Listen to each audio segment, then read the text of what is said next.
Bueno, gente, hoy vamos a hablar sobre frameworks y componentes. Y como dice allí el subtítulo, reutilizar, reutilizar, reutilizar, reutilizar y reutilizar. ¿Vale? Sería imposible pensar en software hoy en día sin pensar en frameworks y componentes. ¿Bien? Entonces es algo que hay que tener mucho en mente. Lo primero que vamos a hablar va a ser de frameworks, un poco. Esta charla contiene algunos aspectos técnicos importantes, yo pienso los aspectos técnicos claves que se relacionan a esto, y algunos aspectos un poquito filosóficos sobre el uso de frameworks y componentes, etc. ¿Bien? Entonces, bueno, ¿dónde está ubicado esto? Esto está ubicado en lo que respecta a arquitectura de software, digámoslo así, junto a estilos arquitectónicos, patrones de diseño, bibliotecas y componentes, etc. Entonces, bueno, vamos a conversar un poco más de eso, ¿no? Yo arranco aquí haciendo una pregunta muy simple y muy tonta, ¿no? ¿A quién le gusta la televisión? A mí realmente yo no soy muy fanático de la televisión, de las telenovelas mucho menos, pero bueno, o sea, ¿quién quita, no? Y uno se pregunta, la gente dice, ya va ahí, ¿qué tiene que ver la televisión o las telenovelas o las series de TV con los frameworks o con los componentes? ¿Ok? Entonces, tiene que ver, ya van a ver, discúlpenme, tenía así. Cuando uno define el término framework, uno puede traducir eso al español como armazón o como andamio. Normalmente en español se conoce mucho como armazón de aplicaciones, van a escuchar ese término. Yo lo seguiré llamando en inglés hasta que me muera probablemente. Y un framework, un armazón, un andamio, si se ponen a pensar, es una estructura genérica que se utiliza para colocar diversos elementos según sean necesarios. Entonces, si ustedes van, por ejemplo, a un concierto, ustedes se van a dar cuenta que al lado de la tarima, etcétera, hay un armazón, hay un andamio, y en ese andamio ponen que si cornetas, micrófonos, luces, las cuelgan, etcétera. Y entonces, bueno, en realidad uno puede poner las luces, si hace falta ponerlas más allá, uno puede sacar la luz de aquí y ponerla en el sitio correcto, ¿bien? O si ustedes hacen la analogía, por ejemplo, con lo que han trabajado en instrumentación, etcétera, ustedes se pueden pensar que el protoboard, han usado un protoboard, me imagino que sí, es un framework, es un armazón, es un andamio, donde ustedes simplemente ponen los cablecitos en los sitios en los que necesitan, los componentes en los sitios que necesitan, y el protoboard hace la magia de servir de placa base configurable, de alguna forma, ¿no? ¿Y qué tiene esto que ver un poco con las telenovelas, con la literatura inclusive? Bueno, resulta y pasa que en el cine, en la televisión, en la literatura existe un concepto similar, ¿ok? Y la idea es que es posible tomar una plantilla particular de una historia y reusarla, o sea, repetir esa plantilla una y otra vez en distintos contextos, con diferentes personajes, en distintas épocas, etc. Y esto se puede ver como un framework. Por ejemplo, si ustedes se ponen a pensar en el factor telenovela, ustedes pueden decir muy fácilmente la niña que nació en cuna rica y que se la robaron y fue pobre toda su vida y entonces en algún momento se enamora de no sé quién, que se supone que es el que corre el riesgo de ser el hermano, y entonces me sigue la idea, ¿ok? O sea, tomen las telenovelas y empiecen a analizarlas y se van a dar cuenta que hay un patrón o un grupo de patrones y es toda la misma cosa repetida una y otra vez, ¿vale? Lo chistoso de las telenovelas son los nombres. Bien, entonces en la literatura también sucede lo mismo. O sea, hay muchas historias que de alguna forma es el mismo patrón repetido una y otra vez.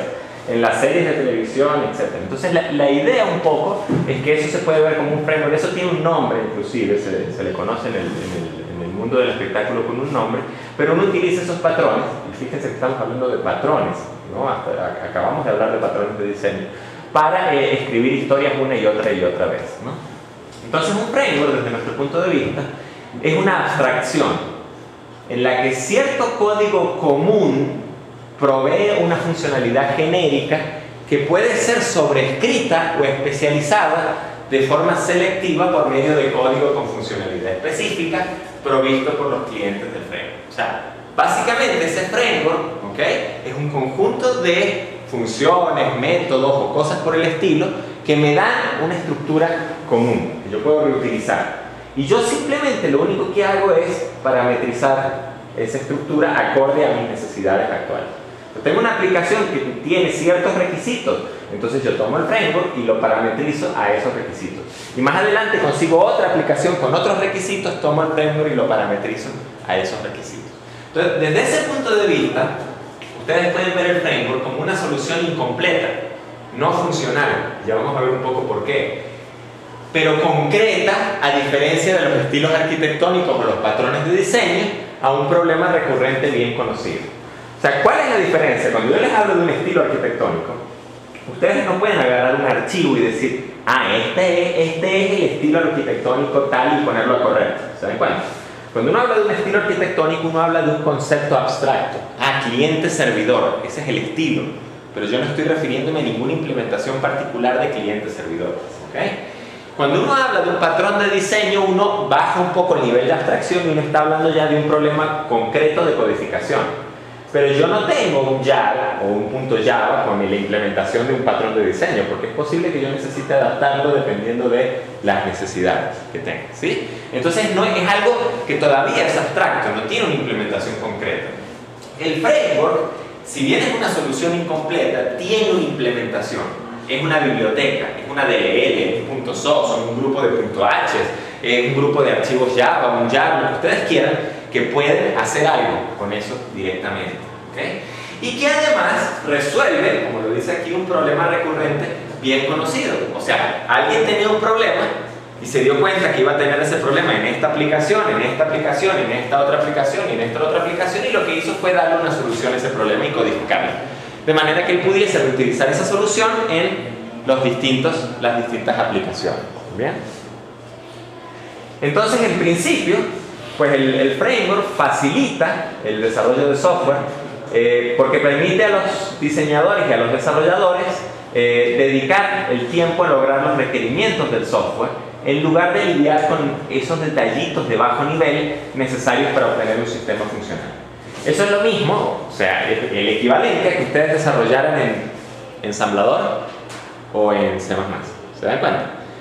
¿Ustedes pueden programar todo lo que pueden hacer en C++? ¿Lo pueden hacer en ensamblador? Sí, por supuesto. ¿Ok?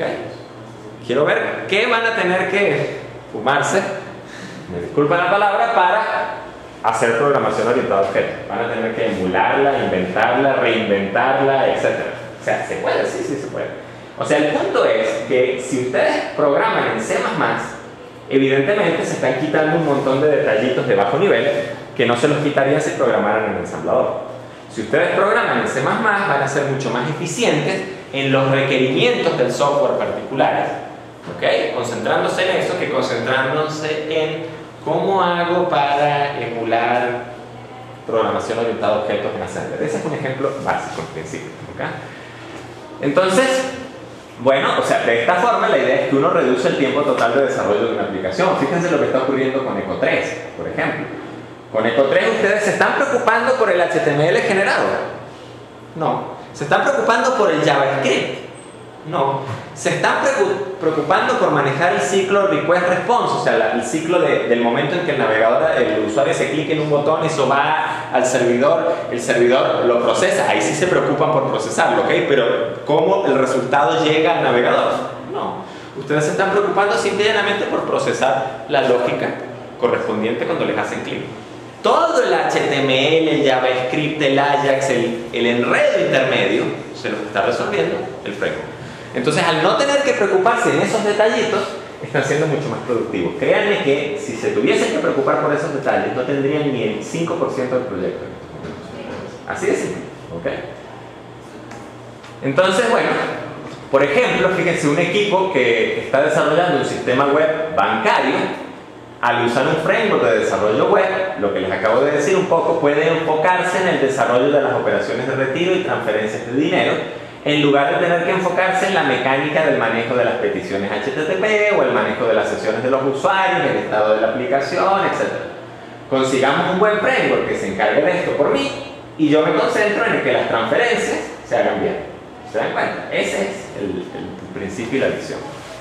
Entonces, desde ese punto de vista, hasta ciertos puntos nos vamos a dar cuenta de que un framework es una forma de reutilizar una arquitectura de software.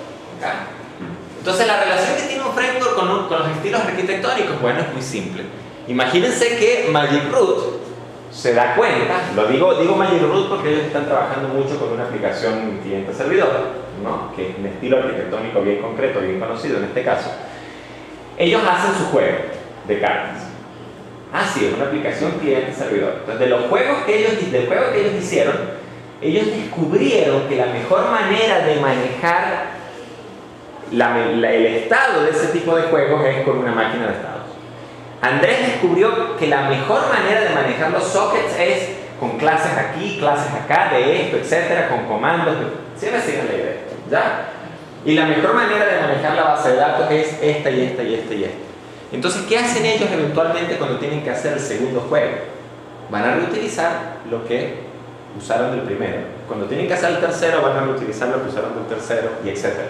Y a medida que van haciendo esa reutilización, van puliendo su código y eventualmente ellos van a tener un framework que de alguna forma es una implementación del estilo arquitectónico cliente-servidor, si se ponen a pensar. Entonces, es una implementación particular. Uno puede tomar un framework, por ejemplo, y utilizarlo, que implementa cierto estilo arquitectónico, y utilizarlo para trabajar con ese estilo arquitectónico. ¿Okay? Y bueno, ¿qué relación tiene un framework con otros aspectos del diseño y de la arquitectura de software? Aquí hay un pequeño diagramita.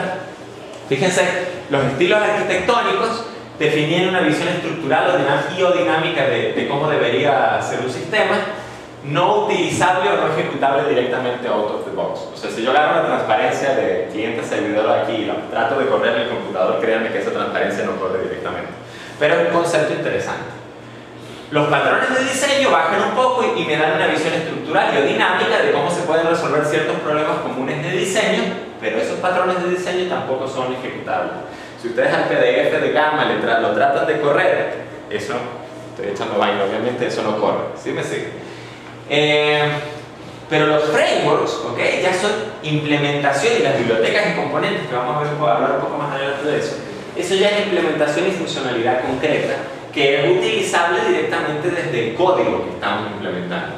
Entonces uno puede decir en muchos casos, ¿okay? Fíjense que por ejemplo los frameworks y los marcos y las bibliotecas, como ya es código concreto, ¿okay? Uno lo implementa utilizando, pues evidentemente, clases y funciones, etc. Pero uno puede utilizar patrones de diseño para implementar eso. ¿Bien?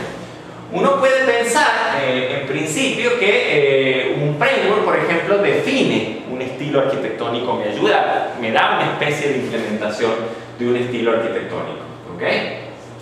En general, fíjense, los estilos arquitectónicos y los patrones de diseño, junto con los frameworks, me definen la arquitectura de la aplicación. ¿Okay?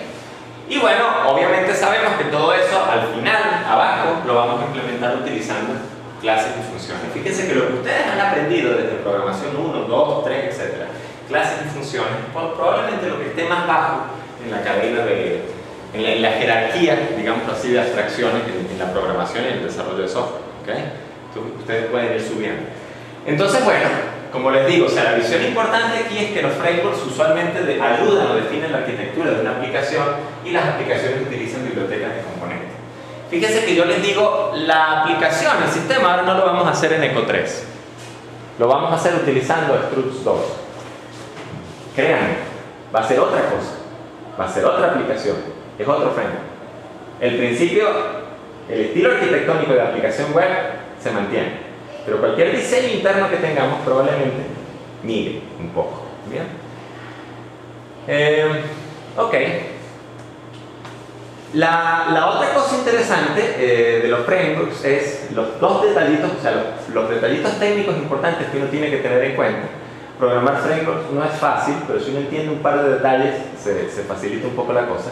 Según Free, fíjense, los frameworks están conformados por zonas congeladas, en inglés se les llama frozen spots, y zonas calientes, hot spots.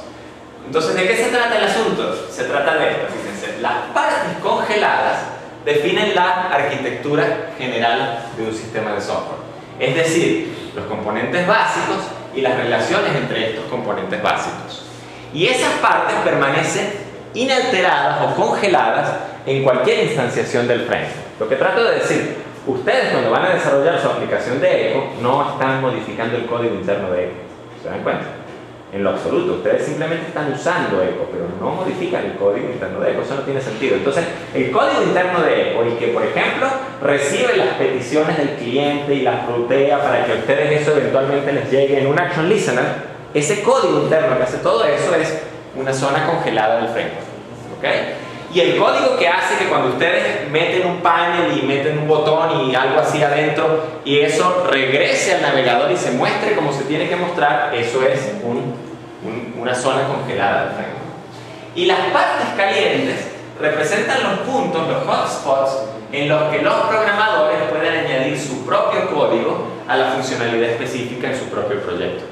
Cuando ustedes están haciendo, por ejemplo, una ventana que hereda de window pane, o están haciendo un panel que hereda de la clase panel o de la clase column en Eco 3 y sobreescriben algún que otro método o lo que sea, ustedes están sobreescribiendo las partes calientes del framework, están customizando eso, ¿ok? Entonces, en principio, esa es la idea fundamental. Fíjense que, hablando un poco de la instanciación, los frameworks en sí mismos, si bien son códigos, si bien son una DLL, un conjunto de .h, etc., normalmente no son ejecutables. O sea, yo no puedo darle correr y el framework corre, ¿ok? A diferencia de un programa o de una aplicación que sí es algo ejecutable.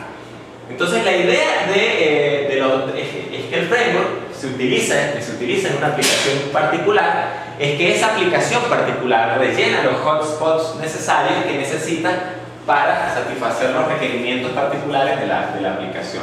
Y el proceso anterior, o sea, tomar una aplicación que utiliza un framework y rellenar, digámoslo así, colgarse en esas zonas calientes y customizar el comportamiento en esas zonas calientes, se llama instanciación del framework. Estoy esperando un poquito esta transparencia para quizás hablar un poco sobre el asunto.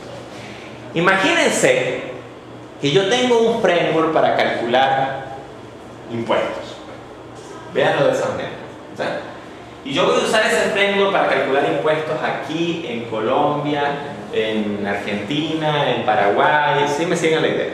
¿Okay? Entonces, ¿qué es lo que define ese framework? Bueno, define los procesos generales con los que se calculan impuestos, que son más o menos los mismos aquí en Colombia, en Paraguay, etc.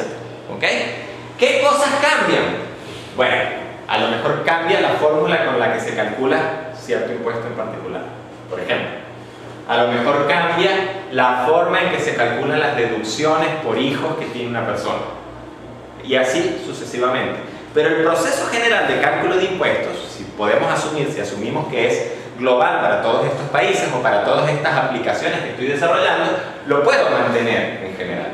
Entonces, ese proceso general son las zonas frías. Eso no cambia, no me voy a meter con eso. Pero cuando llega el momento de calcular el impuesto, de ejecutar la fórmula, si lo quieren ver de alguna manera, entonces el framework, ¿qué es lo que hace? Invoca una zona caliente, porque el framework no sabe cómo calcular el impuesto particular aquí en Venezuela. ¿Sí me sigue? Y esa zona caliente también se les llama hooks, ganchos, porque uno cuelga funcionalidad de esas zonas calientes. Básicamente lo que uno va a hacer es que uno va a poner un componente, un módulo, que recibe cierta, que en el fondo se puede reducir a un llamado, a una función, a un objeto, pero que recibe ciertos parámetros y en función de esos parámetros calcula la fórmula particular de los impuestos aquí en Venezuela y retorna el valor. ¿Me siguen ahí? Entonces, ¿qué sucede? Si yo me llevo el framework, supónganse que este es el framework en Venezuela, si yo me llevo el framework a Panamá, aquí está, ¿ok? Esta es otra instanciación del framework, estoy usando el framework en otra aplicación. Simple y llanamente codifico los trocitos de código necesarios para calcular el impuesto como debería ser calculado en Panamá. ¿Sí? ¿Me siguen la idea? ¿Ok? El código en azul son las zonas frías. Eso es la estructura global del framework. Y las zonas que yo puedo, digámoslo así, customizar, ajustar, afinar, son esas zonas calientes que yo puedo poner código que hace cosas particulares. Bien. No sé si hay alguna pregunta hasta aquí. O sea, por ejemplo, en Eco, las zonas calientes serían Angelis y esas cosas, ¿no? Por ejemplo, sí. O sea, si tú ves, lo que pasa es que Eco es algo que es difícil catalogarlo completamente como un framework. Es difícil catalogarlo completamente como una biblioteca de componentes, ¿sí? O sea, tiene un poco de ambas cosas. Pero mírenlo en esos términos, ¿sí? El botón, cuando tú tienes un botón, el botón no sabe qué tiene que hacer cuando le haces clic. Codificar la funcionalidad del clic del botón en el botón sería una locura. porque habría que escribir un botón por cada clic que uno hace. ¿Se dan cuenta? Por cada botón que uno pone. Lo que uno hace es que uno dice, sí, véanlo de esa manera, o sea, el Action Listener en este caso es como una especie, un hook, es una manera de colgar funcionalidad que cuando te hacen clic, te invoca a ese código. ¿Okay? Y swing es más o menos lo mismo, ¿no? Es el mismo principio, es exactamente el mismo principio. ¿Okay? Vamos a ver más adelante un ejemplo de MVC que explota esto quizás un poco más de lo que lo explota Echo, por ejemplo. ¿Okay? Fíjense, por ejemplo, disculpen que haga la referencia a Hibernate, ¿okay? En base de datos, pero creo que inclusive los que están viendo solo ingeniería de software quizás se sienten ya un poquito empapados con cómo funciona. Fíjense en Hibernate, uno lo que declara son Java Beans, y los Java Beans se persisten en la base de datos. Entonces ese Java Bean de alguna forma es un componente dinámico que el framework utiliza para persistir. ¿Okay? Lo puedes ver de esa forma. Tengo unos ejemplos concretos también que vamos a discutir para que quede quizás un poquito más claro el asunto. No sé si hay alguna otra pregunta. La otra cosa interesante, fíjense que por ahí dice comportamiento por defecto. ¿Okay? Es posible que uno tenga un framework que cuando tenga que hacer cierta cosa, perfecto, y hay un hotspot donde uno puede poner, digámoslo así, funcionalidad particular, customizada al gusto de uno, pero normalmente los frameworks, o muchos frameworks, también proveen un comportamiento por defecto. O sea, si no me dijeron cómo calcular el impuesto, yo lo calculo así, que es una forma universal de calcular en general los impuestos, y funciona en muchos países. Entonces, ¿qué sucede? Puede ser que en muchos países el framework, sin tener que configurarlo mucho, funcione porque esa fórmula universal aplica. Puede ser que en algunos países yo simple y llanamente tenga que enchufar un pequeño módulo allí que sabe cómo calcular el impuesto en particular. ¿Sí? ¿Alguna otra pregunta en relación a esto? Hay otra cosa importante, déjenme avanzar un poquito, discúlpenme. Bueno, creo que está más adelante. Pero hay otra cosa importante que dice ahí a la izquierda, que es la inversión de control. IOC en inglés, Inversion of Control. ¿Okay? Ese es un concepto muy curioso porque hasta ahora ustedes han estado bastante acostumbrados, programación 1, programación 2, programación 3, a ustedes tener el control. O sea, ¿a qué me refiero? Ustedes escriben el main y ustedes saben de principio a fin qué es lo que se está ejecutando y dónde se está ejecutando y etcétera. ¿Sí me siguen? O sea, están de alguna forma en control, escribieron el programa principal. ¿Okay? Cuando uno utiliza frameworks, las cosas no necesariamente son así. Fíjense que en Java uno tiene un main, pero cuando ustedes están utilizando Echo, ¿escribieron algún main? ¿Dónde está el main ahí? El main posiblemente esté en el Tomcat, y el Tomcat está lanzando el motor de servlets, y el motor de servlets, ustedes están enganchándole un servlet de Echo. ¿Se dan cuenta? Y el servlet de Echo, al engancharle el servlet de Echo, está invocando a lo que sea que ustedes programaron dentro de Echo. O sea, ustedes ya no tienen el control. Lo que uno escribe cuando trabaja frameworks, normalmente con frameworks, son estos hooks, estas customizaciones, estos añadidos. Pero el que tiene en verdad el control de la ejecución es el framework. El framework decide cuándo invocar a un hook. El framework decide cuándo invocarles a un action listener. ¿Se dan cuenta? Y cuando el framework los invoca, es que ustedes tienen el control, hacen lo que tienen que hacer y le devuelven el control al framework. Y eso es bueno porque fíjense que les está resolviendo, el framework de alguna forma les resuelve el problema de qué invocar y cuándo invocarlo y cómo invocarlo. ¿Okay? Entonces se tiene que acostumbrar un poco a ese nuevo estilo de programación en principio. ¿Okay? Entonces eso es mi concepto de inversión de control un poco. Hay dos tipos de frameworks en principio, al menos desde el punto de vista teórico. Son los frameworks caja blanca y los frameworks caja negra. ¿Okay?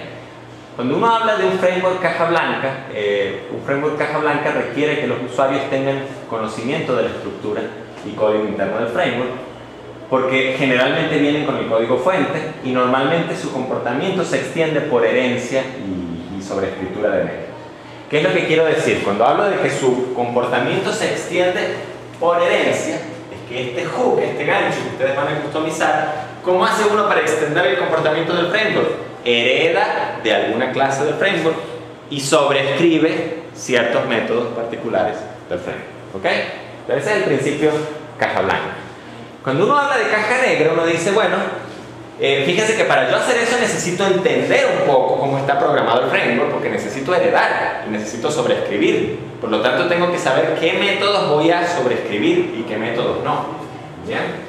Cuando uno habla del framework caja negra, uno dice que eso no requiere un entendimiento profundo del funcionamiento interno, o sea, de la estructura, del código del framework, etc. Y generalmente se extiende componiendo y delegando el comportamiento entre objetos. ¿Okay? Ya voy a aclarar un poquito este detalle, ¿no? Fíjense en esto. Imaginen un botón. Imaginen una clase boot. ¿Ok? Entonces esta es la clase boot. Imagínense que el manejo de los eventos en Button, para yo poder hacer el manejo de los eventos, tendría que hacer esto. Tendría que hacer class myButton extends button. ¿Ok? Imagínense que la clase botón tiene aquí un método public abstract void click. ¿Ok? O sea, es un método que no tiene implementación, es abstracto, por lo tanto la clase botón es abstracta, así que no la voy a poder implementar, instanciar. ¿Ok? Entonces, ¿qué sucede? Yo hago mi botón y en myButton yo pongo public void click y aquí coloco el código que maneja lo que sucede cuando en myButton hacen clic. Si tengo un myButton 2, ¿ok? Eso ya extiende de botón, será otra clase y tendrá otro comportamiento distinto. Básicamente, ¿qué estoy haciendo? ¿Cómo defino la reacción del botón frente a un clic? Heredando y sobreescribiendo. ¿Se dan cuenta? Es una opción válida, claro. Por supuesto que es una opción válida, eso funciona. Y si utilizan clases anónimas en Java, por ejemplo, ustedes pueden perfectamente decir por ejemplo, algo así como que button b es igual a new button y ahí mismo en línea defino la implementación del click. ¿Se dan cuenta? Igualito como hago con los action lists. Pero en el fondo estoy heredando de button. Profe, pero, o sea, eso no sería más bien como, o sea, una biblioteca de componentes, algo así. O sea, ¿cuál es la diferencia bien entre una biblioteca de componentes y un framework? Más adelante caemos en eso. Déjame cerrar el ejemplo, pero sí. La diferencia en general es que el framework te provee la estructura para tú montar el armazón. Te permite reusar la arquitectura. Te define una arquitectura y tú te montas sobre esa arquitectura. La biblioteca de componentes normalmente no es más que un conjunto de componentes utilitarios. ¿Sí? Velo en estos términos. Nuestros huesos, ¿ok?, son nuestro armazón. Sobre nuestros huesos están montados los músculos, las cosas, los órganos, etc. Todo eso. El corazón es un componente, si lo quieres ver de esa manera.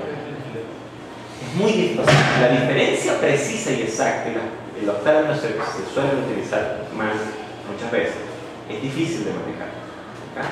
Generalmente uno piensa en un framework cuando tú dices, ok, tengo algo que si lo customizo un poco o lo afino un poco, ya tengo una aplicación o un programa corriendo. Cuando uno habla de una biblioteca de componentes, imagínate que yo te diga, tienes un conjunto de funciones para cargar imágenes de distintos tipos, PNG, JPEG, GIF, y para salvarlas. Entonces esos son componentes que te permiten guardar y cargar imágenes. ¿Sí? O sea, velo de esta manera, la tarjeta madre de un computador la puedes ver como el framework. el CPU, la memoria, etcétera, lo puedes ver como componentes. Puedes tomar la tarjeta madre y poner distintos CPU con tal de que encajen dentro del software, ¿verdad? O sea, esa es un poco la cuestión. Pero fíjense en esto, ¿no? Si nosotros manejáramos los botones de esta manera, está claro en código lo que estoy tratando de hacer, ¿sí? Eso sería un framework de qué tipo? Caja blanca, porque estoy customizando el comportamiento del framework por herencia, ¿ok? Ahora, si yo no lo hago así, sino que lo hago con el Action Listener típico que estamos acostumbrados a manejar, eso ya se va más en la dirección de un framework caja negra. Porque a mí me dicen, aquí está el botón, y tú le añades esta cosa, y en esta cosa es que tú defines el comportamiento. ¿Sí me sigue? Y esta cosa es el Action Listener. Que el Action Listener es una interfaz del framework que yo tengo que implementar. Bueno, claro, tiene que haber algún contrato. Fíjense que entre la funcionalidad añadida y el framework tiene que haber algún contrato de algún tipo. ¿Se dan cuenta? ¿Cómo yo te voy a invocar a ti? Para que tú hagas el cálculo de lo que sé y cómo tú me vas a responder. Entonces, eso lo pueden ver como el Action Listener, es el contrato. Fíjense que si yo lo hago de esta forma, en principio, a lo mejor podría necesitar tener el código fuente del botón. Podría necesitar saber que el botón tiene definido un método click, ¿bien? Que tengo que sobreescribir cuando herede. Si yo lo hago con un Action Listener, a mí me basta con decir, ok, tengo que implementar esta interfaz y pasarle ese componente al framework para que se pegue allí. Ya vamos a ver ejemplos más concretos quizás, ¿no? El sueño de todo desarrollador de software, de los que desarrollan frameworks, es hacer un framework completamente caja negra. ¿Por qué? Porque se supone que son los más fáciles de usar, los más modulares, porque yo no me preocupo por heredar de algo, ¿ok? Los más desacoplados entre sí, etc. Y sin embargo, son los más difíciles de lograr. Al grado que cuando uno está programando frameworks, el programar frameworks es un arte, y ya vamos a ver algunas aproximaciones, uno generalmente empieza trabajando mucho caja blanca, que es lo más fácil de hacer, herede y sobreescribe el método. Fíjense, eso es mucho más fácil de ver que conceptualizar un mecanismo de eventos que me permite ahorrarme la herencia. Heredar y sobreescribir, eso es fácil, ¿bien? Entonces uno empieza por arriba y eventualmente empieza dándose cuenta de que hay cosas que puede ir transformando a caja negra y a la larga posiblemente terminen con un framework caja negra, ¿bien? Entonces caja negra es más fácil de usar, de comprender quizás, pero es más difícil de implementar en general. No sé si hay alguna pregunta. Y bueno, evidentemente en el medio pues están todos los matices, ¿no? O sea, caja gris. Ustedes pueden tener algunas cosas caja blanca, algunas cosas caja negra. Entonces ustedes pueden verlo como un framework caja gris. Bien, por ejemplo, o sea, si tenemos que implementar un solitario, este es un ejemplo genial y básico de un framework, básicamente.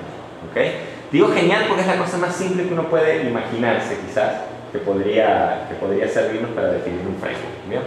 Entonces, bueno, todos saben jugar al solitario, asumo, ¿sí? Posiblemente uno de los juegos más comunes en el planeta. Sin embargo, es un juego en el que vamos a definir un poco nuestros conceptos básicos. Hay cartas, y las cartas son ciertas unidades básicas que se mueven de un lado a otro, bien sean de forma separada, o una sola carta por vez, o en grupos. Hay bases, y las bases son lugares donde uno pone cartas y aplican reglas a qué cartas puede uno poner. Todos saben que el jueguito, el más común de Windows, probablemente en las bases uno solo puede poner ases, ¿sí? En las bases cuando uno quiere sacar ciertas cartas.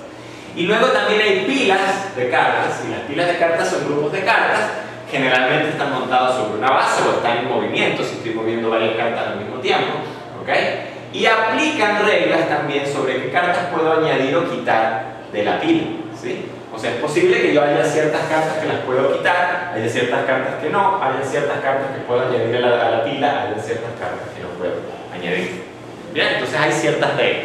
Si se ponen a pensar, como dice aquí, el objetivo del juego pues es acomodar las cartas de cierta forma o eliminar todas las cartas de la mesa. Eso realmente no es muy relevante, siguiendo una serie de reglas predefinidas que dicen qué cartas se pueden mover de una pila a otra. Ese es en principio el objetivo. Entonces, si se ponen a pensar, uno puede definir un conjunto infinito de reglas y de juegos distintos usando el mismo principio. De hecho, hay si los buscan por internet, hay un montón de aplicaciones, o sea, de solitarios, que traen, no sé, 5000 solitarios en uno, una cosa así loca. Sí, o sea, bájenlo, SolSuite, había una que se llamaba SolSuite o una cosa así, que traía más solitarios de los que van a poder jugar en toda su vida, ¿no? Así de simple. Entonces, bueno, o sea, hay millones de variantes distintos, de juegos distintos que utilizan estos mismos principios básicos, si se ponen a pensar.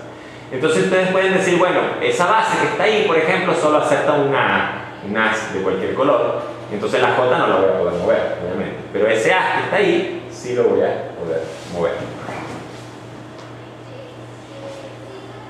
Cuando uno habla de una pila, uno puede plantear una pila que, por ejemplo, solo acepta cartas con un valor descendiente y color alterno. Entonces lo único que voy a poder poner ahí es un 10 de diamante, un 10 de corazones, el 10 de pica no lo voy a poder poner y y el as de diamante tampoco lo voy a poder poner. Entonces son reglas que uno define.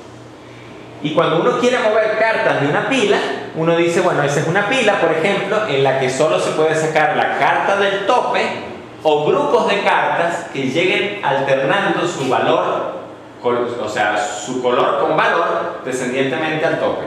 O sea, yo puedo sacar el 9 del tope, sí, lo puedo sacar, puedo agarrarlo y arrastrarlo perfectamente.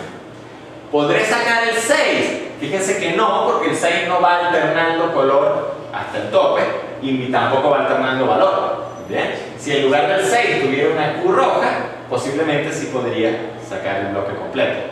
Y la J la puedo sacar, sí, bueno, porque es J negra, el 10 rojo, 9 negro, entonces alterna en colores y los valores van descendiendo, así que sí puedo mover esa pila.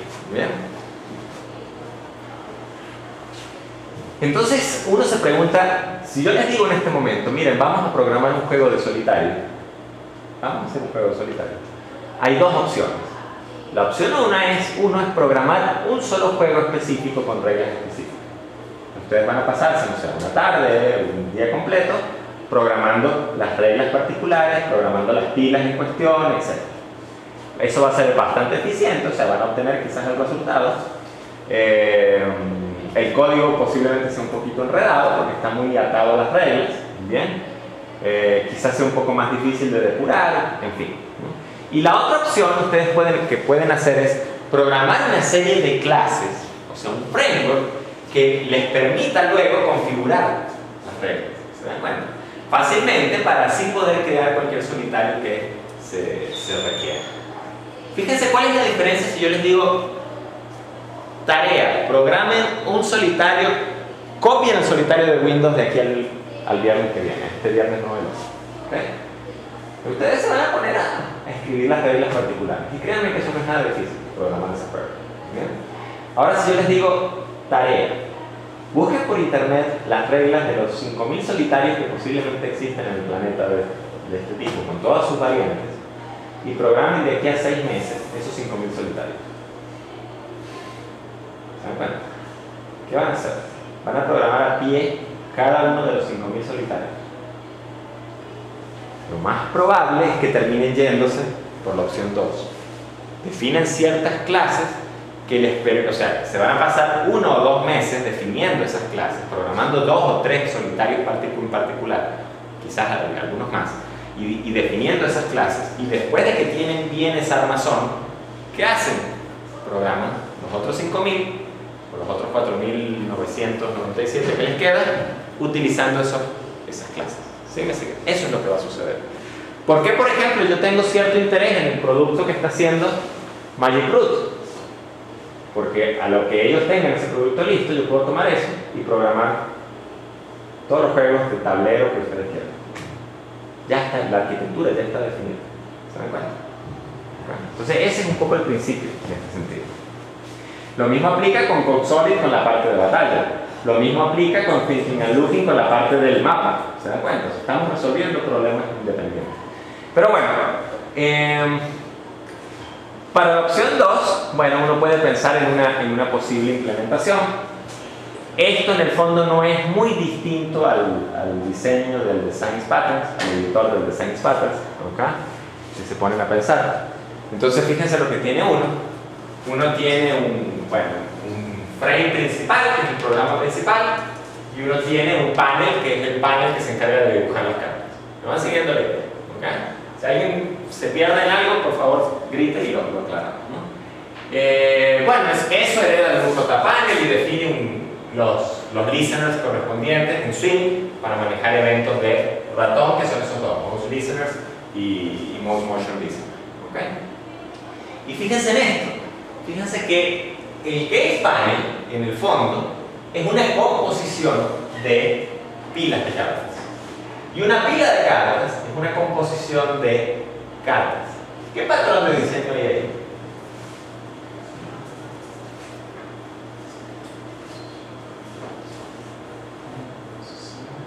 Composición. Composite. ¿Ok? O sea, básicamente yo digo, resulta y pasa que yo voy a definir mi juego como una pila de un conjunto de pilas de cartas. Y desde el punto de vista del Game Panel, todos son pilas de cartas. Desde el punto de vista de una pila de cartas está compuesta por un conjunto de cartas. Entonces yo no me preocupo realmente, el Game Panel no se preocupa por manejar las cartas individualmente. Él maneja las pilas de cartas y las pilas de cartas son las que se preocupan por manejar las cartas. ¿Bien? Evidentemente, bueno, todos estos señores implementan una interfaz dibujable para poder manejarlos de forma estándar, para poder pintarlos, para obtener el rectángulo que los contiene, una carta o una pila, ¿okay? Para determinar si un punto cae adentro de esa pila o de esa carta, y para mover cierto delta o para mover a cierta posición en particular la carta o la pila de cartas. ¿Bien? Pero fíjense en algo, ¿no? Bueno, hay otras utilidades aquí, por ejemplo, está el Image Cache, que se imaginarán para qué es, el Singleton para cargar imágenes, el cargador de cartas, entonces esto representa el mazo de cartas, en principio, y el mazo de cartas lo que hace es que, bueno, genera un mazo y lo puede mezclar, etc. Y otra serie de clases posiblemente que estén ahí. Pero fíjense que hay algo interesante. ¿Qué métodos tiene la pila de cartas? Borrow cards, return cards y accept cards. O sea, métodos que me permiten definir las reglas un poco que operan sobre una pila de cartas. Fíjense aquí. No me voy a molestar en leer mucho lo que dice de Game Panel, ¿ok? Voy a leer un poco lo que dice en la parte de Stack. Dice, las reglas de la pila, las reglas de las pilas, perdón, están implementadas en cada una de las pilas. Por ejemplo, el método borrow cards es invocado para ver si es posible quitar un grupo de cartas de la pila. O sea, ¿qué quiere decir? Quiere decir que cuando yo tengo una pila, como este caso, y yo hago clic aquí en el 9 y empiezo a arrastrar esta carta, alguien determina el conjunto de cartas que estoy arrastrando, ese alguien sería el Game Panel, ¿y qué hace? Le pregunta a la pila, epa, borrow cards, ¿puedo tomar prestada ese conjunto de cartas? La pila dirá sí o dirá no. ¿Se dan cuenta? Si yo programé la pila para que sea, digamos así, promiscuo, o sea, puedes tomar cualquier cantidad de cartas, sean las que sean, el método borrow card siempre retornará true. ¿Se dan cuenta? Si yo programé la pila para que cumpla con estas reglas, el método borrow cards tendrá que decir cosas como que, bueno, si es una sola carta y es la del tope, retorne verdadero. Si no es la carta del tope, entonces empiece a bajar hasta las cartas del tope, validando que la secuencia se cumple, y si la secuencia se cumple, retorne verdadero, si la secuencia no se cumple, retorne falso, ¿no? Y entonces el Game Panel simplemente dirá, hey, borrow cards, y el borrow cards dirá sí, y el Game Panel dirá, ok, dame las cartas, y me las llevo. ¿Se dan cuenta? Entonces la lógica, si se ponen a pensar, está en la pila. Yo podría implementar una clase abstracta, pila, y cada vez que necesito una pila con ciertas funcionalidades particulares, simplemente la heredo, sigue siendo una pila, y sobreescribo el método borrow card, y ahí en ese pedacito implemento las reglas. ¿Ok? Muy caja blanca. ¿Alguien no me sigue?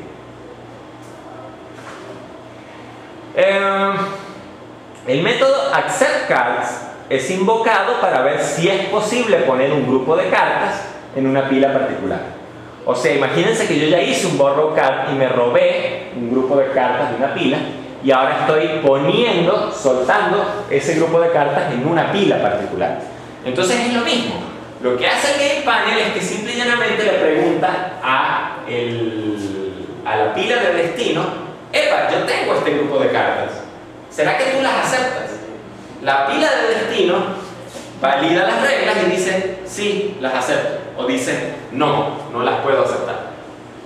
Entonces es la pila. El Game Panel no tiene nada que ver con esas reglas. El Game Panel simplemente se encarga de preguntar si puede robar o si puede poner cartas. Evidentemente sucede lo mismo. Si ustedes quieren customizar la regla de aceptación o no de cartas, simplemente lo que tienen que hacer es crear una clase que herede de stack y que sobreescriba acepta cartas según las reglas. Si tienen una pila, por ejemplo, que acepta cualquier tipo de carta, entonces ese accept card siempre va a retornar true. Si tienen una pila que acepta cartas según cierta regla, entonces ahí va a estar la verificación de la regla para ver si aceptan o no aceptan. ¿Okay? Bueno, return cards es un método realmente muy tonto, que si alguien suelta las cartas sobre una pila y accept cards dice que las cartas no son aceptadas, hay que tener alguna forma de retornarlas a la pila original, así que se invoca return cards. ¿Okay? Pero no es nada del otro mundo.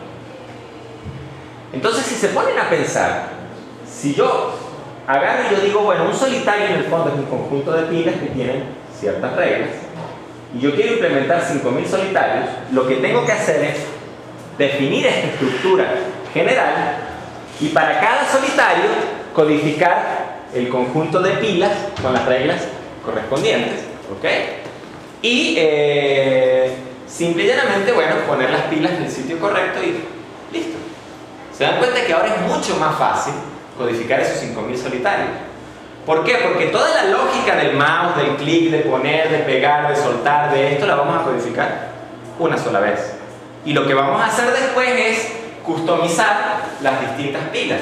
Peor aún, fíjense que en esos 5000 solitarios, si ustedes lo piensan bien, probablemente tengan 100 tipos distintos de pilas. No sé, estoy imaginando, ¿ok? O sea, la pila esta que hace esto, que solo me permite sacar cartas si se cumple con estas reglas particulares que dije aquí, se utiliza en muchos tipos distintos de solitarios, si lo piensan, ¿ok? Y la pila esta que recibe cartas de cierta manera, si se ponen a pensar, también se utiliza en muchos tipos de solitarios, así que yo voy a tener que codificarla solo una vez. Y después de que la tenga codificada, la reutilizo en todos los solitarios que ustedes quieran. ¿Me siguen?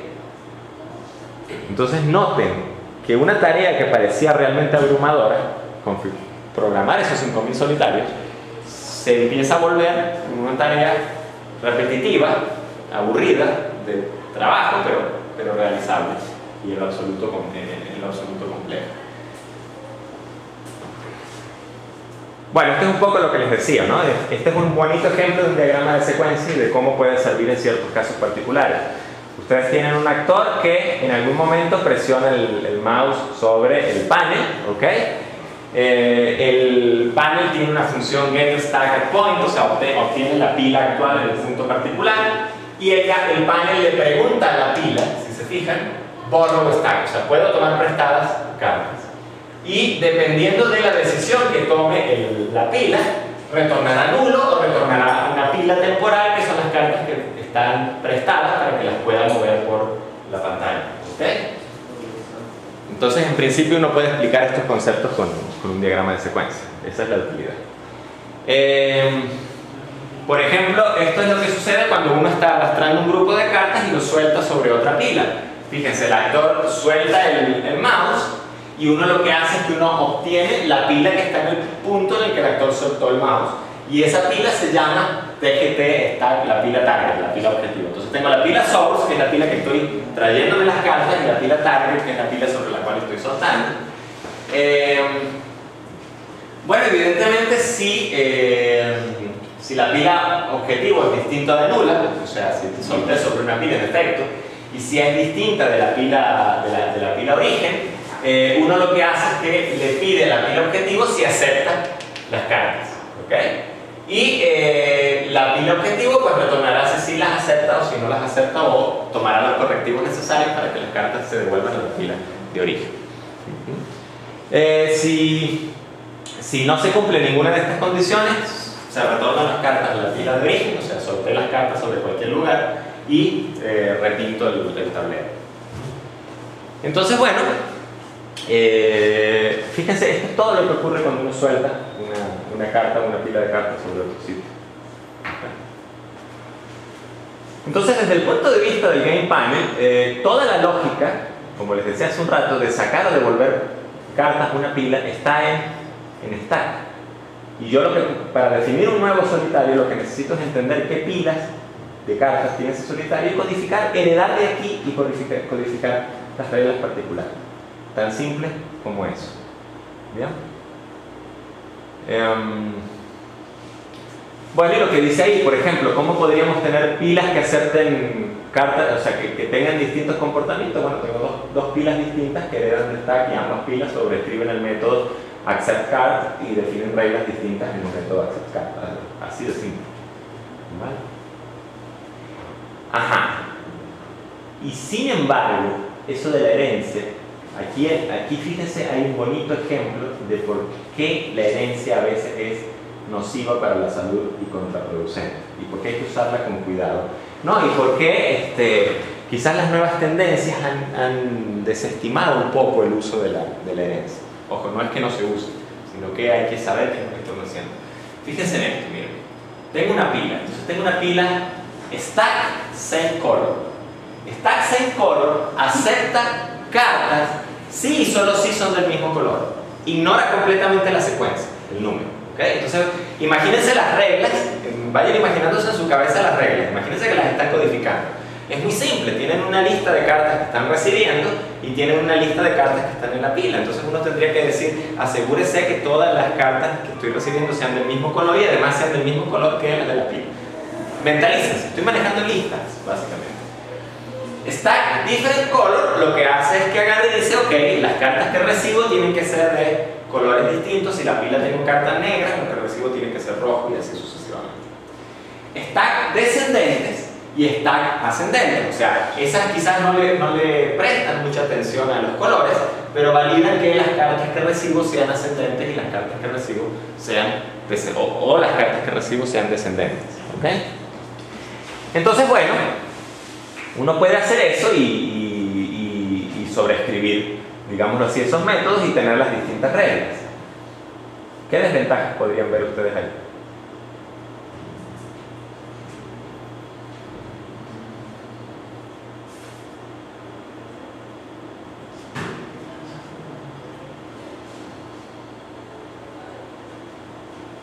Cada cosa va a tener que ser una de esas. O sea, por cada regla tiene que ser una. Peor, o sea, sí, pero es peor aún. Está cerca. Plantéenselo de esta manera. Yo tengo ya el algoritmo que valida cartas de diferentes colores. Escrito en algún lugar. Sí, en stack different color. Tengo el algoritmo que valida cartas descendentes. Sí, en stack descendente. ¿Estamos de acuerdo que lo tengo? Lo codifiqué, ahí está. Y si yo les digo que quiero una pila que valide cartas de diferente color y descendentes al mismo tiempo, ¿qué tengo que hacer? ¿Alguna de esas pilas me sirve? ¿Puedo combinar pilas de alguna manera que logre ese objetivo? No puedo. Son dos pilas distintas, ¿se dan cuenta? Sabemos que no podemos hacer una herencia múltiple. ¿Qué me queda? Me queda construir una pila, stack, descendant, different color, copiar el código de stack different color, copiar el código de stack descendant del accept card, mezclarlo de alguna forma para lograr una pila que sean colores diferentes descendientes. ¿Ok?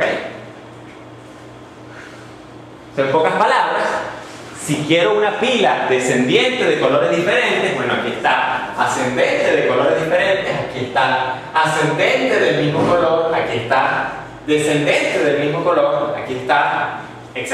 O sea, lo que sucede es que hay una explosión de reglas, en pocas palabras. O sea, Mientras más complejas son las reglas, más difíciles es de combinar, y lo que voy a terminar es teniendo muchas, pero muchas clases que me representan la combinación de esas diferentes reglas. Entonces es lo que dice aquí, o sea, esta estrategia, en este caso es una estrategia caja blanca, porque estoy heredando, termina en una situación poco deseable en la que se produce esta explosión, ¿ok?, de clases especializadas con funcionalidad redundante. Si la funcionalidad no fuera redundante, quizás no habría problema, pero el problema es que el descendente ahí está en varios lugares, y en diferentes colores también está en varios lugares. ¿Bien? Y eso que, ojo, no hemos considerado todavía la necesidad de especializar el comportamiento de borrow cartas. Esto es solo el accept, el soltar cartas. Pero si se fijan que es grave en el sentido de que como el accept y el borrow están implementados en la misma clase, entonces puede que yo tenga pilas de cartas que acepten cartas descendentes con colores cambiados y que solo permitan robar la última carta. Pilas de cartas que acepten cartas descendentes con colores cambiados y que solo permitan robar cartas descendentes con colores cambiados. O sea, ¿se dan cuenta de la locura? De la explosión de reglas que voy a tener en un momento dado, con todas esas posibles combinaciones. Ideas. ¿Cómo lo resolvemos?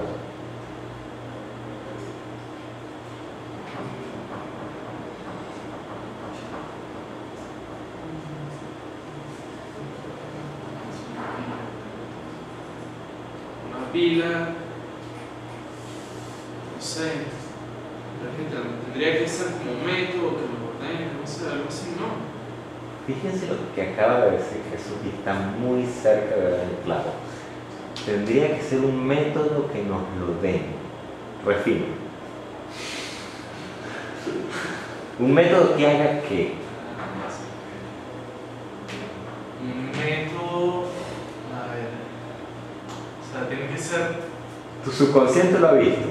Ya. o sea, tengo que ordenar, o sea, que ordene, pues, tú decides que sea descendente o ascendente.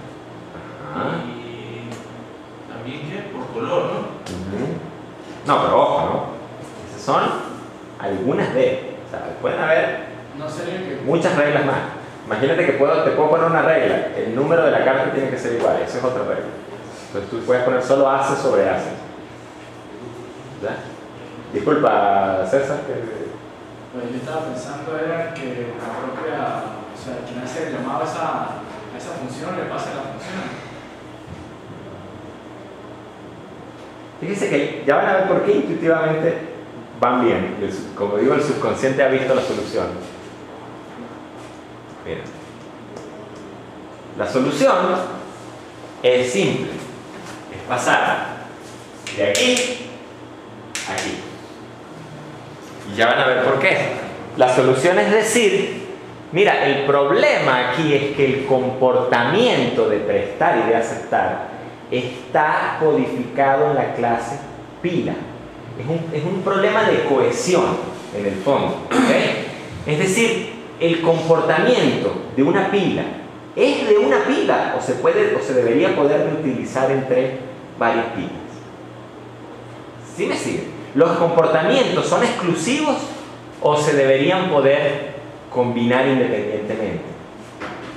Es decir, el hecho de que yo utilice verificaciones ascendentes o descendentes implica que a juro tiene que ser del mismo color o de colores distintos, o son dos reglas distintas que puedo trabajar por separado. ¿Por qué se están generando estas combinaciones explosivas? Porque son reglas distintas que las puedo trabajar por separado. O sea, imagínense que yo tengo el conjunto de cartas, ¿ya? Y que Jesús es una regla y César es otra regla. Yo agarro y le digo a Jesús, epa, esto concuerda con tu regla. Jesús mira y dice, son descendientes. Así que él dice, sí, eso concuerda con tu regla. ¿Me sigue? Él ni miró el color. Él verificó que fuesen descendientes y me dijo, sí, esto concuerda. Luego se las doy a César y le pregunta a César, mira, esto concuerda con tu regla. Y César las mira y dice, son todas del mismo color. Así que sí, eso concuerda con la regla. Él ni siquiera miró el número. ¿Se dan cuenta? Si tanto Jesús como César me dijeron true, sí, eso concuerda con las reglas, yo puedo decir entonces que, digámoslo así, lo que estoy tratando de poner en esa carta concuerda con las reglas. ¿Se dan cuenta de lo que estoy tratando de decir? Y fíjense en algo, si yo soy una pila, yo puedo perfectamente tener un puntero, tener una referencia a Jesús y a César. ¿Vale? Pero a lo mejor, no sé, Héctor, que es otra pila, él tiene una referencia a Jesús, o sea, él tiene que hacer la misma verificación de que sean descendientes, pero él también tiene una referencia a Carla. ¿Y Carla qué hace? Ella revisa que sean de colores alternados, ella ni siquiera mira el valor. Entonces fíjense que la referencia a Jesús es compartida, tanto yo como pila y Héctor como pila están usando a Jesús para que le valide la regla de descendencia. Pero yo estoy usando a César y Héctor está usando a Carla para que valide las reglas de colores. Y así sucesivamente uno puede empezar a apilar cuantas reglas uno quiera. Entonces básicamente es el mismo principio que el del botón. En lugar de codificar el clic heredando, ¿ok?, probablemente el botón siga teniendo un método clic. O sea, el método borro no nos lo vamos a quitar de encima, el método accept no nos lo vamos a quitar de encima. Pero lo que sí podemos decirle es que a la pila es que en vez de codificar las reglas directamente en la pila, podemos codificar unos pequeños listeners. Véanlo como unos listeners, no son unos listeners, son unas pequeñas clases que codifican una regla en particular. Y yo luego agarro a la pila y le digo, epa, mira, añade esta regla a tu lista de verificaciones. Añade a Jesús a la lista de verificaciones mía. Añade a César a la lista de verificaciones mía. Y yo como pila, simple y llanamente, cuando me preguntan si puedo aceptar o pedir prestadas cartas, reviso las listas de verificadores que yo tengo y le empiezo a preguntar a todos ellos, epa, ¿aceptas? Sí. ¿Aceptas? Sí. ¿Aceptas? Sí. Si todos dicen sí, yo acepto. Pero esos verificadores, como son clases aparte, o sea, no están codificados aquí, como son clases aparte, se pueden reutilizar por otros perfectamente y se pueden combinar de todas las maneras que ustedes quieran. Entonces, bueno, como decimos aquí, la estrategia de hotspots de esto es caja blanca. O sea, los métodos accept card y borrow card es necesario sobreescribirlos, es un poco lo que estábamos conversando. Aquí me adelanté un poco la transparencia. Fíjense que yo puedo definirlo de esta manera ahora. Mira, yo puedo definir una interfaz borrow rule, y esa interfaz tiene solo un método borrow cards. Fíjense que es algo aparte de la pila.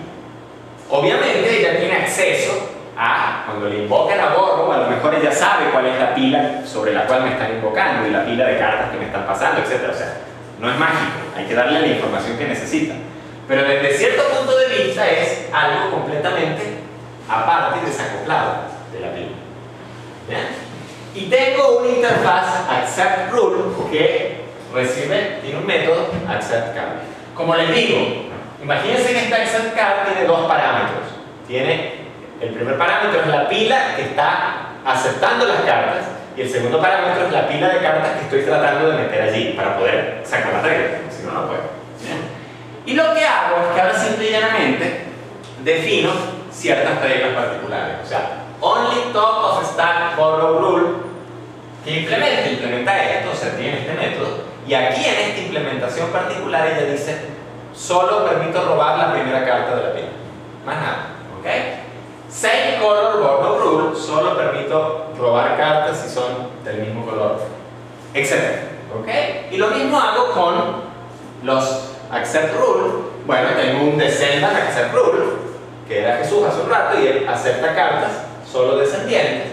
Tengo un ascendente, tengo uno del mismo color, ¿ok?, que si mal no recuerdo era César, y uno de diferente color, que si mal no recuerdo era Carlos.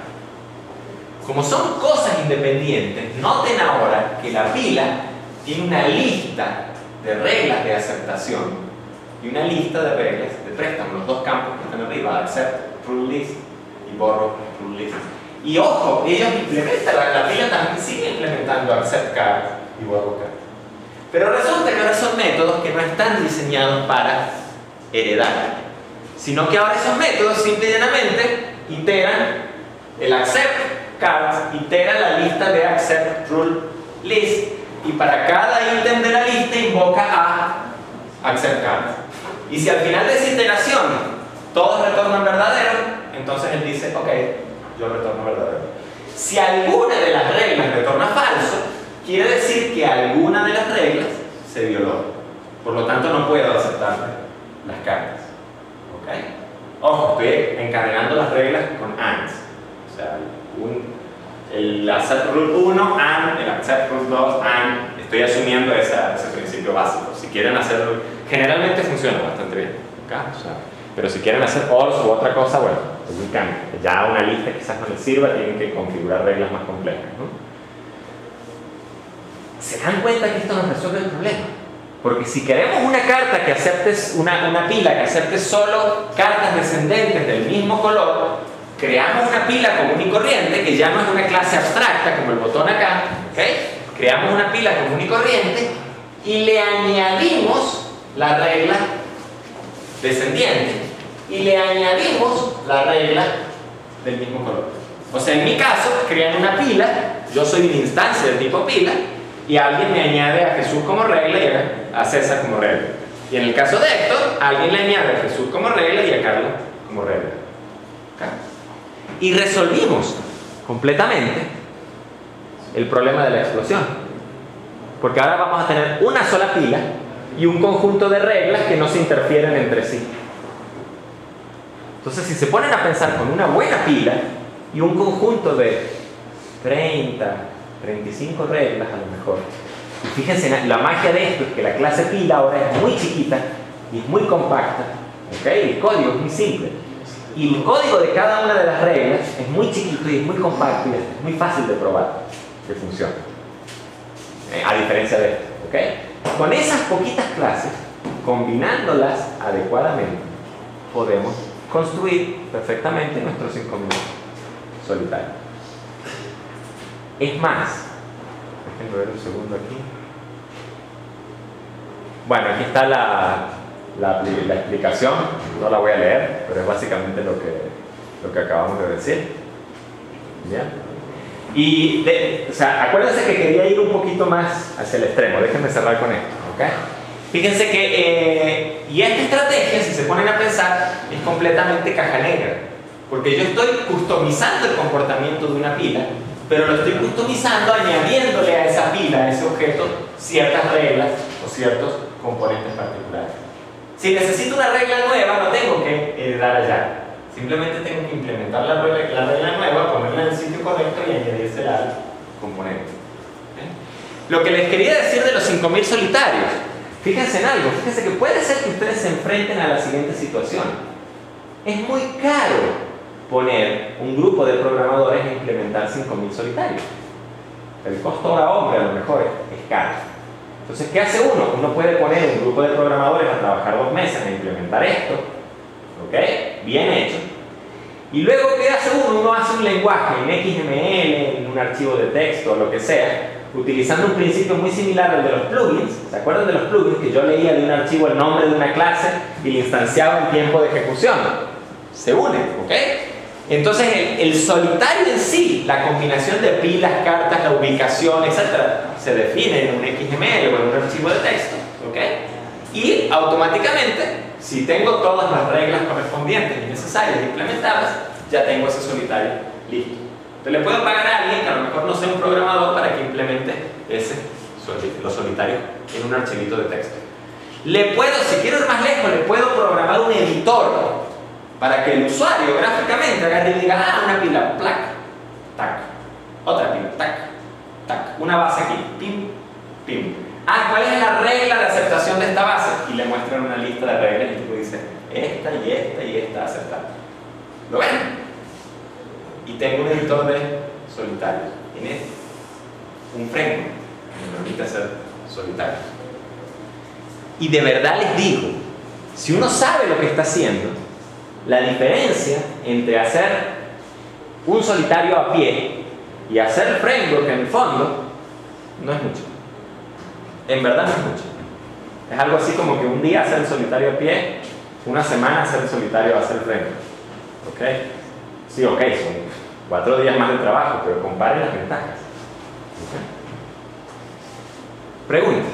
Claro, pero lo difícil está en que veas eso bien. Ahí es difícil. Ahí está el asunto, ¿ok? Pero ahí está también, o sea, fíjense en algo, uno no lo ve de la noche a la mañana.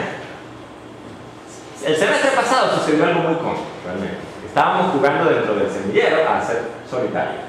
Realmente Alejandro Mujica, cuando lo debe conocer, estaba trabajando con los solitarios. Y el primer solitario que hizo, se pasó, no sé, 3 días implementando el solitario, no recuerdo realmente. El segundo solitario que hizo, lo montó en una tarde. O sea, lo que trato de decir, uno no se salva posiblemente de implementar el primer juego a pie, el primer solitario a pie. ¿Okay? El segundo solitario lo mejoraste un poco. El tercer solitario ya vas en esta dirección. Al cuarto ya estás montado sobre esto. ¿Sí me sigue? O sea, uno no debería tratar, y más adelante doy algunas pistas, de implementar un framework quizás desde cero. Uno primero resuelve el problema y después se da cuenta que hay cosas que puede generalizar, abstraer, customizar, etc. Ese es un poco el truco. No sé si hay alguna otra pregunta al respecto. La otra cosa que les digo, o sea, sobre cualquier cuestión de programación, ¿no? Esto es muy bonito en las transparencias. Hasta que no se sienten y lo programen al menos una vez en sus vidas, olvídenlo, ¿ok? Pero el día que lo programen una vez en sus vidas, el crecimiento que han tenido y que van a tener va a ser increíble. No se les olvida nunca. Ese es algo que todo programador debería hacer al menos una vez en su vida, programar un par de solitarios. Bien, entonces bueno, fíjense que en este ejemplo y en los que vimos de patrones de diseño, se ve la importancia de programar en función de interfaces bien definidas, que puedan ser implementadas posteriormente a gusto de los programadores y según las necesidades que tengan. De nuevo, noten que sin el concepto de una interfaz abstracta que se llama Accept Rule, esto no funciona, esto no existe. La interfaz Accept Rule con el método Accept Cards es el contrato entre todos estos distintos módulos y la pila. Y arriba es el contrato. Eso es como decirles, ¿se acuerdan el ejemplo de Design Patterns, el Pine Table? El Pine Table era la interfaz que aquí está haciendo aquí le estamos llamando Drawable. Drawable, ¿por qué? Porque es el dibujable que, bueno, en el panel los itera y los pinta, ¿sí? O sea, ese es el contrato. Todos los demás implementan ese contrato. Esa es la importancia de programar o de trabajar con interfaces, que me permite llegar a estos niveles.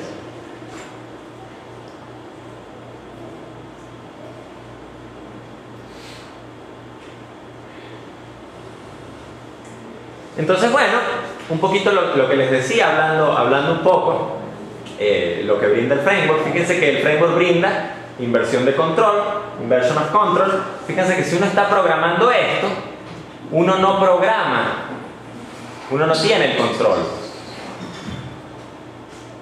Uno no programa el game panel, uno programa las pilas, uno programa las reglas y uno configura las reglas y uno tiene fe de que el framework se encarga de manejar los clics y es el framework el que me va a llamar a mí cuando él necesite que yo le resuelva una regla, me va a llamar a alguna de las reglas, ¿okay? Entonces hay inversión de control, yo no tengo el main, yo simplemente programo las reglas, ¿vale? Peor aún, si hacen la aplicación aquella que lee las reglas de solitario en archivo de texto, ni siquiera están escribiendo código. Ustedes están escribiendo el archivo de texto y el framework está leyendo el archivo de texto y lo está interpretando y lo está ejecutando. ¿Okay? Eso lo pueden ver, eso a veces se llama un motor de ejecución.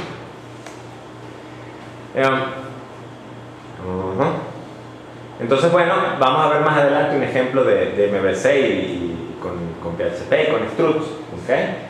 Donde se van a dar cuenta que, bueno, que el framework me está ocultando de alguna forma todos los detalles menudos de manejar la petición, el request, etc., ¿no? Lo otro que nos da el framework es comportamiento por defecto. ¿Por qué el framework brinda un comportamiento por defecto? Bueno, porque cuando ustedes se descarguen de la web el framework para hacer solitarios, ojo, y esto es un mero ejemplo, no es un framework, el código que está en FuRGBE no es un framework para hacer solitarios, es un vulgar ejemplo, que se puede llevar hasta ahí en algún momento. Pero cuando ustedes lo descarguen se van a dar cuenta que ahí hay ciertas reglas ya predefinidas. Entonces, si ustedes quieren programar un solitario y es suficiente con las reglas predefinidas que ya tienen, no necesitan codificar nada. Simplemente necesitan definir la estructura de pilas y de reglas. Si necesitan una regla adicional, ustedes pueden codificar la regla en cuestión. ¿Okay? Otra característica de los frameworks es, bueno, la extensibilidad. Como dice allí, pues tiene que ser posible extenderlo, sobreescribiendo cierto código, como es esto, o añadiendo algún tipo de extensión o hook o plugin o lo que sea, o las cosas que hemos visto hasta ahora. Tiene que ser posible cambiar el comportamiento predefinido por defecto del framework, ¿no? Y los puntos de extensión tienen que estar muy claros. En principio, el código del framework debería ser no modificable. Si ustedes se encuentran alguna vez en una situación en la que están trabajando con un framework y se ven en la necesidad de modificar el código del framework para lograr algo, ahí pueden estar pasando dos cosas. Una, están usando mal el framework, no lo saben usar, no lo conocen bien. Y lo que están tratando de hacer se puede hacer de alguna otra manera por otra vía. Dos, el framework es muy limitado, puede ser. Y en ese caso, bueno, independientemente, a lo mejor tienen un framework muy bueno, pero ustedes, si se están viendo la necesidad de modificar código del framework, ya trascendieron más allá de lo que el framework les permite hacer. ¿Ok? Entonces eso es momento, o una de dos. O se transforman en colaboradores del framework si es un proyecto de software libre y lo modifican y lo empujan en la dirección que ustedes necesitan también, o busquen otro framework que les resuelva el problema. Porque es posible que estén tratando de usar el framework de forma para algo para lo que no fue hecho. Entonces ahí hay muchos detalles importantes. Noten algo, ¿no? Aquí uno paga un precio. ¿Cuál es el precio que se paga por usar el framework?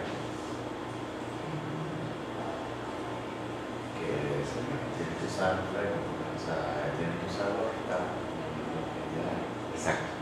Si el framework no me deja hacer algo, confórmense con lo que el framework le deja hacer, o modifica el framework o cámbiese de framework. ¿Se dan cuenta? Muchos de ustedes me han venido con peticiones, con cosas respecto a Echo de: profe, ¿será que podemos hacer esto? Y yo les he dicho: ¿lo puedes hacer? Sí, pero tienes que hacer un componente personalizado de Echo, o tienes que meterte ya a hackear Echo, y bueno, esas ya son palabras un poquito más grandes. Hay que saber un poco de JavaScript, un poco de HTML, un poco de Ajax, hay que meterse con código de Java, que es código feo, es código que uno no escribió otra persona con otra visión, hay que entender la arquitectura de Echo, o sea, hay que pagar el precio. Entonces uno está, Echo es muy bonito, pero uno está atado, a menos que quiera pagar ese precio, a lo que puede hacer con Echo. Con los frameworks sucede así. Y más adelante quizás decimos algunos comentarios filosóficos al respecto, ¿no? Profesor, y siguiendo ese mismo concepto, ¿sería viable, ya teniendo un framework, yo hacer otro para que me emule lo que necesito? O sea, no sé si se puede hacer. Totalmente. O sea, el asunto es el precio. Yo te lo voy a poner en estos términos. Yo tenía un amigo, alguien a quien aprecio mucho, como persona y como programador, con el que trabajé mucho tiempo. A mí me encanta hacer frameworks. O sea, yo lo llevo en la sangre. Yo veo algo y enseguida me dice: a ver cómo podemos generalizar esto para... ¿Sí me sigue? El problema es que hay cosas que no vale la pena generalizar. ¿Sí? O sea, hay cosas que es preferible hacerlas y punto. No tiene que ver ese costo-beneficio. Pero yo tengo esa mala costumbre, la tenía, todavía la sigo teniendo. Créanme que en los momentos, o sea, vivimos momentos en los que fue muy útil tener esa habilidad y hacerlo. Y en que en verdad el que yo me lanzase a hacer un framework nos ahorró dinero a largo plazo. Porque uno hace aquel pequeñito framework que da en el clavo y que lo usas una y otra y otra y otra vez y te está ahorrando mucho trabajo en el mundo. Pero a veces uno va, digamos así, persiguiendo el conejo blanco que se mete en Alicia en el País de las Maravillas, estoy haciendo la referencia, y bueno, te metes en un rollo en el que simplemente había que resolver el problema y ya, y eso también pasó. Entonces este amigo decía, porque en un momento dado trabajábamos con Struts, un framework MVC, vamos a ver un poquito sobre eso, por razones históricas, y el framework se nos quedó chico. ¿Qué fue lo que hice yo? Empecé a hackear el código de Struts para modificarlo. Cuando este amigo se entera, él ya no trabajaba conmigo, me dice: no, tú te volviste loco. O sea, agarra y usa Struts como se supone que lo debes usar. Limítate lo que el framework te da, haz tus aplicaciones web, gana dinero y sé feliz. ¿Sí me sigue lo que trato de decir? No, yo tenía que hackear Struts porque había un lugar donde necesitaba poner un asterisco para que eso funcionara como un comodín y no tener que escribir N líneas más en un XML. ¿No? Entonces, ¿se pueden hacer los cambios? Sí. ¿Se puede escribir un framework propio? Sí.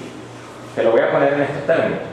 Yo usé muchos frameworks en MVC, muchos, y evalué muchos frameworks en MVC.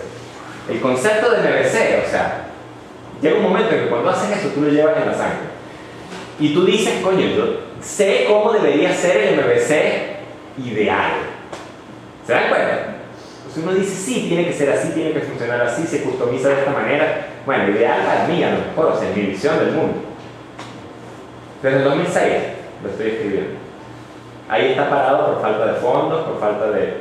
¿Sí te das cuenta? Entonces es algo costoso. ¿Dónde está el beneficio? ¿No? ¿Querés trabajar en ese proyecto? Es open source. Estás compitiendo contra struts, estás compitiendo contra que nos llevan. Pero nosotros tenemos la visión. O sea, sí me siguen. Lo estúpido del comentario. El comentario está hecho a Andrés. ¿Ya? Mientras tanto hay un montón de gente allá afuera utilizando Struts 1, Struts 2, WebWork, Spring, etcétera, para hacer aplicaciones web. Entonces, bueno, o sea, cuidado con eso, ¿vale? Entonces, bueno, fíjense cuál es el proceso de desarrollo de framework, y ahí viene lo de arriba, el to framework o not to framework. Si ustedes tienen que desarrollar una aplicación web, o tienen que desarrollar un compilador, o una aplicación de escritorio, o un editor gráfico, o etcétera, tienen dos opciones. La opción 1, desarrollen desde cero, from scratch, se llama eso en inglés. Y para eso es necesario definir la arquitectura del software. Ustedes tienen que definir esa arquitectura si van a programar desde cero. ¿Se dan cuenta? ¿Cómo va a ser el sistema? Estilos arquitectónicos, etc. Codificar, validar y probar esa arquitectura. A veces las cosas suenan muy bonitas en la cabeza, en el diagrama, pero cuando uno las pone a correr no dan los resultados que uno esperaba. Codificar la funcionalidad propia del software, aunque esto algunas veces se mezcla con codificar la arquitectura, con el paso anterior. Encontrar problemas y errores en la arquitectura, refinar la arquitectura, rehacer parte de la funcionalidad, o sea, básicamente véanlo desde esta forma. Iteren estos 4 pasos una y otra vez hasta que todo funcione más o menos bien. Eso es una visión muy general, muy buena. La opción 2 es tomar una aplicación web que ya esté desarrollada. O sea, imagínense que el vecino le fue muy bien desarrollando una aplicación similar y el vecino les dice, Carla, aquí está el código fuente de la aplicación que yo hice y funcionó a la perfección. Pues Carla, ¿qué hace? Ella mira el código y dice, esto se ve como que bien hecho. Para la aplicación que yo voy a tener que hacer, simplemente copio y pego eso y empiezo a mutar eso en la dirección en que ella necesita que vaya. ¿Okay? Entonces esa es una posibilidad. Y eso será un framework. No, es una aplicación que ya está hecha. ¿Se dan cuenta? Y la adaptan a las aplicaciones necesarias. Bueno, pero para eso hay que comprender la aplicación. El código que yo le dé a Carla tiene un precio. El precio es que no lo hizo ella, tiene que entenderlo. ¿Okay? Y usar la arquitectura ya definida y codificar la funcionalidad. Si yo le estoy dando a ella una aplicación de escritorio y ella quiere una aplicación web, ¿se dan cuenta? Y ella comete el error de decir, no, pero es que aquí me dieron una aplicación ya hecha, sigue terqueando que eso que yo le di lo puede usar, definitivamente le va a ir mal. Entonces necesita algo que se adapte a su realidad. Entonces, bueno, la opción 2 en realidad no implica un framework en sí mismo, pero es una primera buena aproximación porque ya hay una aplicación hecha que simplemente se está modificando. ¿Okay? ¿Qué tal si añadimos una opción 3? La opción 3 es tomar un framework para desarrollar aplicaciones web, aprender a usar el framework. O sea, fíjense, igualito hay que comprender algo y aprender a usar algo. ¿Okay? Pero en este caso es la aplicación, en este caso es el framework. Usar la arquitectura ya definida, asegurarme de que esa arquitectura me sirve, la del framework, y codificar la funcionalidad. O sea, noten que si comencé desde cero, tuve todo un definir arquitectura, codificar arquitectura, validar, revisar que funcione, corregir errores, etcétera, etcétera. Que con el framework simplemente no tengo. Obviamente necesito un buen framework que se adapte a mis necesidades. ¿Ya? Y lo que dice ahí abajo y lo que hablábamos hace un rato, pues aprenda a vivir con las limitaciones del framework y resista la tentación de desarrollar un framework propio lo más que pueda. Hay momentos en que hay que hacerlo, no les voy a decir que no. Pero tú puedes saber cuál es ese momento y saber cuál no es ese momento. ¿Bien? Esa es la parte importante. La gente dice, por ejemplo, los frameworks en PHP, el uso de frameworks, el uso generalizado de frameworks, aunque este comentario que está haciendo a ellos quizás no les guste, la masificación, ojo, no voy a decir que todos los PHPceros pensaban de esta manera, he visto unas cosas geniales en PHP que tienen varios años, pero que no lograron llegar a las masas a tiempo. Esa masificación del uso de frameworks tiene muy pocos años. Ustedes van a encontrar hoy en día un montón de frameworks MVCs en PHP, de persistencia, CodeIgniter, Doctrine, Symfony, bla bla bla bla bla. Bueno, eso no es relativamente nuevo, ¿ok? Hace unos, no sé, 5, 6, 7 años más o menos, el promedio de los programadores de PHP que uno conseguía en el medio desarrollaban sin framework. Y muchas veces, ¿cuál era la excusa? La excusa era, pero yo ya lo sé hacer de esta manera, no voy a ponerme a aprender un nuevo framework. ¿Sí me sigue? O un framework, no, eso añade mucha complicación al proyecto. Entonces esos son, digámoslo así, mitos que hay que... misconceptions, concepciones erradas o equivocadas que hay que tomar en cuenta, ¿ok? Entonces, noten que cuando van a empezar a utilizar un framework, va a haber una parte al principio, que es la fase de aprendizaje, en la que están aprendiendo a usar el framework, y en el que la productividad definitivamente no va a ser alta. Ustedes lo han estado viviendo un poco con Echo. Si yo les pido que programen una interfaz de usuario en Echo hoy en día, la van a programar mucho más rápido que hace 2 meses, porque hace 2 meses estaban aprendiendo. Hoy en día ya pueden acelerar mucho más las cosas porque conocen la tecnología. El asunto es que si uno no utiliza el framework, pues la productividad, ok, uno no pierde tiempo aprendiendo nuevos frameworks, pero la productividad la pueden ver como una constante, más o menos, a lo largo de todo el tiempo. Pero si ustedes utilizan un framework, al principio tienen que invertir tiempo aprendiendo y eventualmente sus niveles de productividad van a ser mucho mayores que si no usaran framework. Entonces, lo que trato de decirles, vale la pena aprender a usar frameworks y usar frameworks en el desarrollo de software, porque va a haber una ganancia de productividad si tienen un buen framework, obviamente. Si tienen uno malo, eso es otra historia. ¿Okay? Es muy posible que nadie les enseñe a usar un framework. Lo que trato de decir, el caso extraño de que yo vine y les di un taller de Echo, créanme que eso es raro. Lo más probable es que en la mayoría de los casos ustedes tengan que ir a la página, empezar a leer un par de cosas, un par de tutoriales, bajar código, ponerlo a funcionar y aprender a usar algo. Al principio uno hace 2 o 3 cositas, luego va creciendo y después de que tienen 6 meses o 1 año usando el framework, ustedes miran y dicen, yo sé usar tal framework. Vale, lo que trato de decirles. Y esa es una práctica que deberían hacer una y otra y otra y otra y otra vez. No se detengan, empiecen a aprender a usar frameworks y úsenlos. Traten de hacer pequeños proyectitos, etcétera, y profesionalmente inclusive se van a encontrar en sus trabajos que van a tener que aprender una nueva tecnología. Se sientan a aprenderlo ustedes mismos, no esperen que alguien venga y se las enseñe. Regla número 1, ¿ok? O sea, si quieren ser desarrolladores de software tienen que ser autodidactas y aprender rápido. La regla normalmente es, usted le pregunta en una entrevista de trabajo, ¿usted sabe usar Echo 3? La respuesta, en mi opinión, debería ser algo así como que, no, pero si me da una semana y el manual yo uso esa cosa. O no, pero si me pone al lado de alguien que lo use, yo en una semana estoy siendo productivo. Obviamente les va a tomar tiempo realmente nivelarse con un tipo que tiene 2 años usando el framework. Pero ya en una semana ustedes deberían poder empezar a recibir trabajo y resolver problemas a su nivel usando el framework. ¿Okay? Los empleadores aprecian mucho eso. Generalmente, si no hay un buen framework que cumple con las expectativas, si hay un buen framework que cumple con las expectativas, no hay excusa para no utilizarlo. Más adelante vamos a ver algunas reglas que deberíamos evaluar para saber si un framework es bueno o malo o ese tipo de cosas, ¿no? Y la pregunta que hacía César hace un rato, ¿vale la pena desarrollar un framework? Bueno, depende. Depende en el sentido de que crear un framework es en parte más arte que ciencia, lamentablemente. ¿Okay? Generalmente es preferible buscar un framework que ya existe y que resuelva el problema abordado. O sea, en muchos casos es mala idea, no estoy diciendo en todos. En cualquier caso, ustedes tienen que tener en cuenta que desarrollar un framework puede llegar a ser un proceso lento y costoso.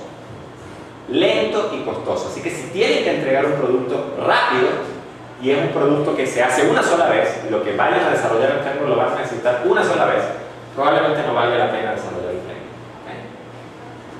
Entonces, bueno, es necesario asegurarse que haya el adecuado retorno de inversión. Si ustedes me dicen, lo que pasa es que vamos a tener que hacer 20 aplicaciones web en los próximos 3 años.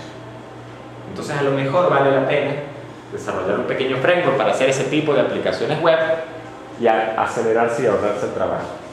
Pero hay que evaluarlo muy bien, hay que entender que eso va a costar y que hay que estar dispuesto a pagar el precio. Hay que entender que cuando uno desarrolla el framework, uno a veces lo hace, digámoslo así, dando manotazos a golpes, rebotando entre las paredes. O sea, uno agarra y uno dice, a ver, la primera versión del framework, sí, muy bonita, ajá, pero no hace esto, no cumple con esto, no me resuelve este problema que voy a tener en la siguiente aplicación. Entonces uno comprendió mejor el dominio, el problema que hay que resolver y mejoró el framework para la siguiente aplicación. Y luego dice, ah, sí, muy bonito, resolviste este problema, pero ahora resulta y pasa que no te resuelve este y este otro porque comprendiste aún mejor el problema. Y así sucesivamente. Entonces a veces es una historia de nunca acabar. Uno cree que ya lo tiene listo y resulta que sale un nuevo requisito que el framework no satisface. Entonces es muy fácil irse por el despeñadero del costo en ese sentido. ¿No? Bueno, yo sé que no se lee mucho, pero esa presentación me pareció graciosa. Hay un principio de desarrollo de software que se llama YAGNI, You ain't gonna need it. O sea, es posible que lo que estés haciendo no lo vayas a necesitar, así que no vale la pena hacerlo, hazlo de forma simple. Y lo que dice el cartelito ahí es, parece, haciendo resemblanza al clipo de Word, ¿saben de qué estoy hablando? El clipo de Word de ayuda. Pero el tipo dice, parece que usted está tratando de escribir un framework.